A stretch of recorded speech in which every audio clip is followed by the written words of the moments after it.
Na jambo jingine, wenye viti hawa serikali za mitaa, uko wapi mwenyekiti wa serikali? Uko hapo. Na jana mmeona kuna mwenyekiti wa serikali ya mtaa pale Oysterbay kwa kushirikiana na wenzake walikamata baadhi ya Wachina ambao walikuwa na transactions nyingi zikiwa hazieleweki zinafanya kazi gani. Mtu mmoja akaniuliza, sasa je, kama ni hela halali?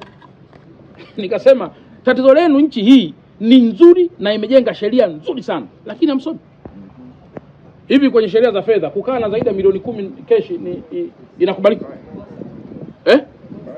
Sasa mnajua hilo?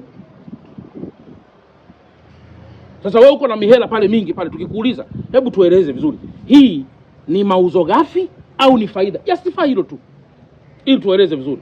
Kama ni faida tujue, na kama ni mauzo ghafi tujue ni shingapi, afu tuone, je, ulikata risiti, omba risiti, je, ulilipa kodi ya serikali? Hilo tu. Lakini mngekuwa mnasoma vizuri sheria za nchi hii, hata milioni 10 tu keshi lazima ni kinyume cha sheria kuwa nayo hivi. Wewe unatoka nayo wapi?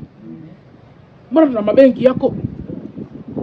Na ndio maana hela ikiingia hata milioni 10 haina maelezo, watakwambia benki tunaomba maelezo, njoo mara moja tutoe maelezo. Hiki ni nini? Kama umeuza ardhi tunaomba mkataba, kama umeuza ardhi tunaomba tax clearance, kama umefanya nini tunaomba jambo hili, then wanakuruhusu kuchukua milioni 10 hapo.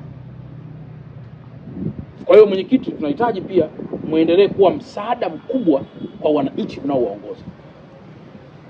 Msije mkaconspire na wahuni, wala msije mkaconspire na watu ambao wanaweza kuleta madhara makubwa ya maendeleo katika taifa letu. Mimi leo nikisikiza taarifa hii kichwa kinakuwa cha moto ghafla. Sasa kwa sababu ni mambo ya kisheria, ngoja niende taratibu kwenye mambo ya kisheria, hafu tarudi tu hapo. Sawa sawa jamani? Jamhuri ya Muungano wa Tanzania. Haya, asanteni sana.